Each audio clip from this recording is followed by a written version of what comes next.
Bienvenue à tous dans cette nouvelle vidéo. Aujourd'hui, nous allons plonger dans l'univers terrifiant des histoires d'horreur. Accrochez-vous bien.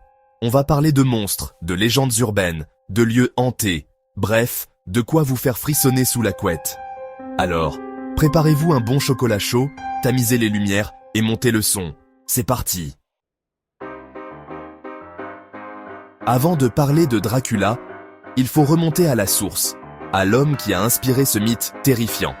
Vlad III, plus connu sous le nom de Vlad l'Empaleur. Imaginez, la Roumanie médiévale, un pays en guerre. Vlad, prince de Valachie, doit défendre son territoire contre les Ottomans. Sa méthode, la terreur. Vlad était connu pour sa cruauté sans limite. Sa pratique favorite, l'empalement évidemment. On raconte qu'il aurait massacré des milliers de personnes de cette manière, créant de véritables forêts de corps empalés.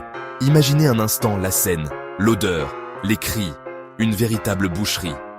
Vlad était un fin stratège, un monstre politique, mais surtout un homme cruel et sanguinaire.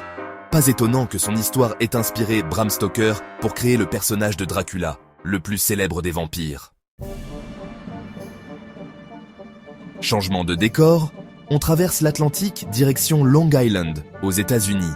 C'est là qu'en 1974, dans une maison à l'apparence banale, s'est déroulée une histoire qui a marqué l'Amérique. Imaginez, une famille, les Lutz, emménage dans une nouvelle maison, une belle maison avec un jardin, le rêve américain quoi. Sauf que, rapidement, des phénomènes étranges commencent à se produire. Des bruits bizarres, des odeurs nauséabondes, des voix fantomatiques. La famille Lutz est persuadée que leur maison est hantée par des forces maléfiques. L'histoire de la famille Lutz a fait la une des journaux et a inspiré le livre et le film Amityville. Parlons maintenant d'une légende qui a terrorisé des générations d'enfants et même quelques adultes, Bloody Mary.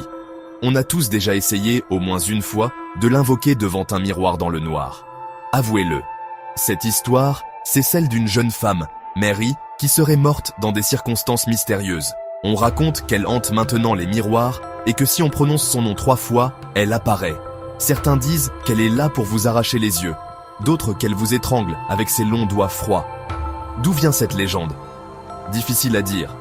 Mais une chose est sûre, elle continue de nous glacer le sang. Direction Los Angeles, la cité des anges, où se dresse un lieu qui a inspiré de nombreux films d'horreur, l'Hôtel Cecil. Cet hôtel a été le théâtre de nombreux suicides, meurtres et autres événements macabres. L'histoire la plus connue est sans doute celle d'Elisa Lam, une étudiante canadienne retrouvée morte dans une citerne sur le toit de l'hôtel en 2013. Les images de vidéosurveillance la montrant quelques jours avant sa mort, dans l'ascenseur de l'hôtel, agissant de manière étrange, ont fait le tour du monde. Coïncidence? Malédiction? Mystère irrésolu? En tout cas, l'Hôtel Cecil reste un lieu chargé d'une aura sombre et mystérieuse. Pour finir en beauté, parlons de poupées hantées. Ces jouets censés être mignons et inoffensifs qui se transforment en véritables cauchemars. La poupée la plus célèbre est sans doute Annabelle, une poupée Raggedy Ann qui aurait terrorisé un couple dans les années 70. On raconte qu'elle bougeait toute seule, laissait des messages menaçants et attaquait même les habitants de la maison. Aujourd'hui, Annabelle est enfermée dans un musée de l'occulte, sous haute surveillance. Il y a aussi Robert la poupée, un jouet terrifiant qui aurait inspiré le film Chucky. Ces histoires de poupées hantées nous rappellent que même les objets les plus banals peuvent cacher une obscurité terrifiante. Merci d'avoir regardé. Si vous avez aimé cette vidéo, n'oubliez pas de vous abonner pour plus de contenu terrifiant. N'oubliez pas d'allumer la lumière en allant vous coucher. Vous ne seriez pas à l'abri d'une petite visite inattendue. À bientôt pour de nouvelles histoires, à vous glacer le sang.